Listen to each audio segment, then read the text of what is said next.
L'invité d'ici. Et notre invité ce midi sur l'antenne de DC Radio et de DC TV, c'est Jean-Claude Rémusat, le maire de la station de Montclar. Bonjour. Bonjour. Alors avec le recul, là tout de même, cette élection municipale, ça a été tout de même surprenant dès le premier tour. Vous êtes arrivé, vous avez été élu, vous et votre équipe. Absolument, oui. Ça a été une surprise un petit peu sur la vallée et dans la municipalité, et surtout auprès de l'équipe sortante aussi, qui ne s'y attendait pas du tout. Alors le maire sortant, c'était Henri Savornin, il ne se représentait pas. Ça avait été compliqué, il y avait deux clans, Savornin un petit peu qui s'étaient présentés. Alors là, on a l'impression que vraiment qu'à Montclar, on a tourné la page de 70 ans, c'est ça presque, de 60 ans. 55 ans. 55 ans de gouvernance par Henri Savornin. De gouvernance Savornin. On a tourné la page, définitivement ? Je crois qu'on a tourné la page. Je crois que c'était une nécessité. Je dirais, je pense que pour moi, un élu ne devrait pas rester en poste aussi longtemps. Pour moi, un élu, ça doit être dans nos contrées, un peu partout, ça doit être comme un cadre supérieur en entreprise. Un élu, ça doit faire un mandat, 2 mandats, pas plus. Au-delà, se met en place du clientélisme, d'une gestion clanique avec des réseaux d'amitié qui sont ensuite préjudiciables à l'intérêt général. Alors Jean-Claude Rémusat, vous êtes arrivé à la station de Montclar et la situation est compliquée. On a eu vent des soucis, on les a relayés ici sur DC TV. Il y a eu pas mal de soucis pour l'ouverture en début de saison. Alors, quelle est un petit peu l'ambiance en ce moment à la station ? Bon, aujourd'hui, je crois il y a un peu l'état de grâce pour nous, pour notre équipe, et qui est quand même compétente, qui déjà fait ses preuves un peu sur le terrain. On est en poste que depuis une dizaine de jours, depuis le 6 avril.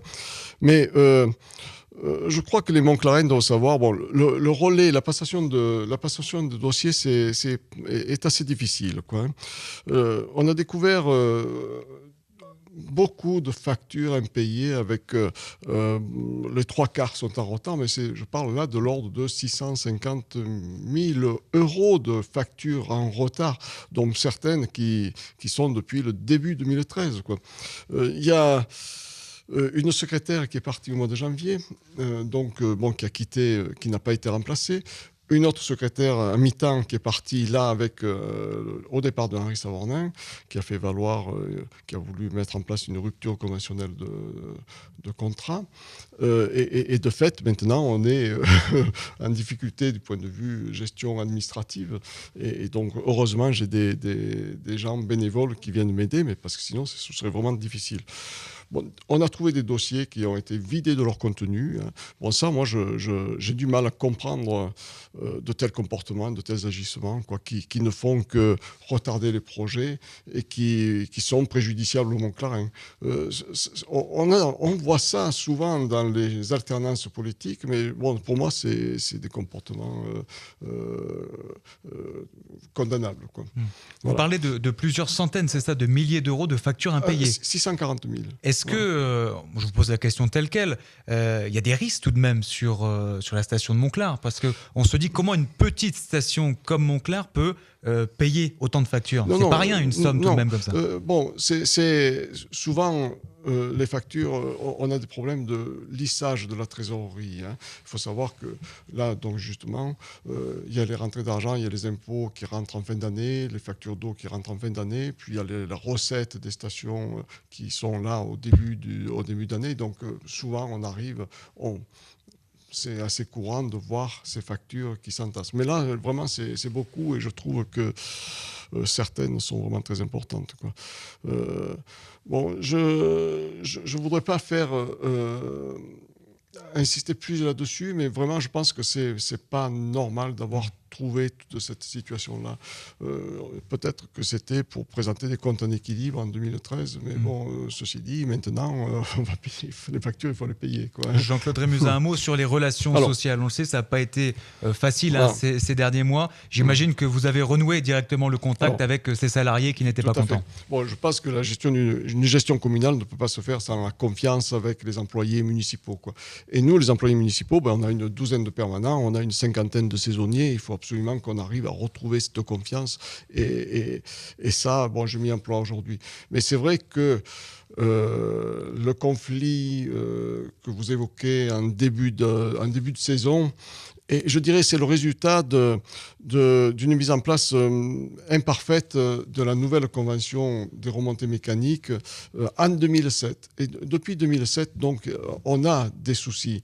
Et là, ça faisait plus d'un an que les relations étaient, que le dialogue passait mal et que derrière, ça aboutit jusqu'à ce début de grève pour arriver à un protocole d'accord, mais qui n'est pas complètement mis en place. Aujourd'hui, on a 17 dossiers au prud'homme. Donc, une réunion de conciliation aura lieu le 15 mai prochain. Donc, c'est pas rien et c'est des gros dossiers. Donc, il va falloir trouver des solutions. Et j'espère qu'on arrivera à s'entendre et à trouver un compromis acceptable par toutes les parties. C'est beaucoup tout de même, 17 dossiers, déposés. Ouais. Comment gérer ça? Parce que vous les connaissez, ces salariés qui ont déposé des dossiers.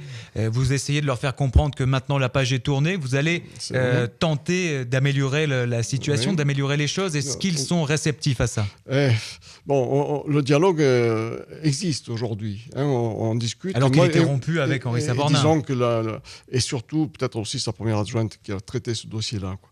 Mais moi, aujourd'hui, j'essaye de comprendre bien le dossier, la position des uns et des autres, et derrière, on va essayer de trouver un compromis acceptable.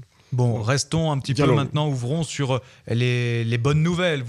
Il n'y a pas que ça à Monclar. Vous préparez également la saison d'été. Oui, tout à fait. Bon, il y a d'autres dossiers en justice. Hein. Donc, il y en a d'autres qui durent depuis très longtemps. Comme l'affaire Barnaud. Un mot sur cette affaire, peut-être rapidement? Non, je ne vais pas en parler parce que ça dure depuis 25 ans, mais il faut clôturer ça. On va trouver, là aussi, un compromis. On va clôturer cette affaire qui dure depuis bien trop longtemps et qui n'aurait jamais dû commencer. Je le dis bien comme ça. Et qui date, juste pour dire à nos téléspectateurs, qui remonte jusqu'à l'implantation, c'est ça à la création de l'usine d'eau. Et en fait, c'est des droits d'eau, des personnes qui avaient des droits d'eau d'arrosage à la mise en place de l'usine d'eau, l'arrosage n'était plus possible. Ils ont demandé à être indemnisés et en fait cette indemnisation n'a jamais eu lieu et donc c'est passé en justice et depuis ce temps-là ça dure ça dure beaucoup. Alors parlons de la saison d'été maintenant. Comment faire venir parce que Monclar, l'hiver il y a de nombreuses personnes qui viennent skier, les habitants d'Aix-en-Provence, toutes ces régions des Bouches-du-Rhône, le Var également, beaucoup de 83, de 13, de 06 également. Très peu de Gap pensé, finalement. Gap, le 05 est très bien équipé avec des stations qui sont tout à fait comparables et donc les Gapensés vont peut-être plutôt dans ces stations-là. Mais ceci dit, nous, à Monclar, il faut absolument continuer dans ce domaine. Le tourisme et l'agriculture, c'est ce qui fait vivre nos vallées aujourd'hui. Hein. Donc, et le tourisme, c'est pas seulement 3 mois l'hiver, c'est aussi toute l'année. Nous avons la chance d'avoir des très très belles vallées et un très beau paysage qui est entretenu. Donc des activités, le VTT, le parapente, il y aura le championnat de France du parapente en septembre, il y a des VTT qui se mettent en place avec des pistes VTT, des parcours VTT qui sont super, donc des activités, et ça, cette saison d'été est en cours, la mise en place est en cours, et donc ça va continuer, oui. Bon, Jean-Claude Rémusat, un dernier mot peut-être sur l'école, puisqu'il y a une petite école à Monclar. Oui. Il y a combien de jeunes qui y sont? Il y a 3 classes avec 62 élèves. Il y a une crèche parentale aussi qui existe. Donc ça fait beaucoup de petits enfants qui sont là. Oui, la relève peut-être. Absolument. Vous allez mettre en place les rythmes scolaires, c'est ça, à partir de septembre. Il y a les nouveaux rythmes. On a beaucoup de dossiers qui sont sur le feu, là, qui sont très chauds. La mise en place des rythmes scolaires, effectivement. Le recrutement des permanents, des secrétaires de mairie qui est en cours. Surtout le budget qui est fait à faire pour la fin du mois. La réorganisation nécessaire pour la saison hiver à venir et qui concerne l'accueil, la commercialisation, l'office du tourisme, l'animation. Enfin, donc un dossier qui est quand même...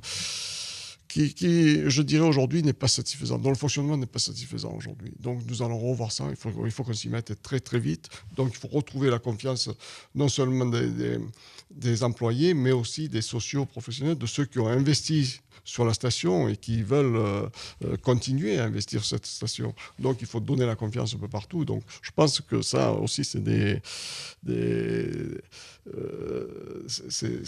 cette affaire et essayer de retrouver, on va dire, des relations normales, quoi, une fois ces élections passées, parce que bon, les élections étaient assez animées, on va dire. Assez animé. Bon, il y a aussi la réorganisation du service, du système d'information. On va changer un petit peu, là aussi, beaucoup de choses dans ce domaine, quoi. L'information du Mont-Clarent, c'est une nécessité et c'était pas tout à fait bien satisfaisant avant. Bon, le mot de la fin peut-être, vous le savez, vous avez beaucoup de pain sur la planche, hein, de ce qu'on comprend, et des dossiers en justice à traiter, des dossiers également à mettre en place, que ce soit les rythmes scolaires, la rénovation des routes, on en a très peu parlé. Il y a beaucoup de travail quand même dans une petite station comme Monclar. Et puis il y a la mise en place du nouveau conseil communautaire aussi. Et je dirais, ça c'est pas le dossier le plus facile, et c'est un des plus importants, parce que je pense que avec la réforme territoriale qui se pointe, et on aura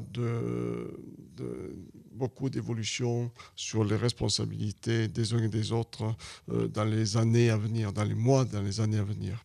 Je pense que c'est un dossier extrêmement important qu'il faudra traiter avec beaucoup de sensibilité, beaucoup de délicatesse pour que tout le monde puisse adhérer à une évolution qui est inéluctable. Jean-Claude Rémusat, merci. Merci à vous. L'invité d'ici.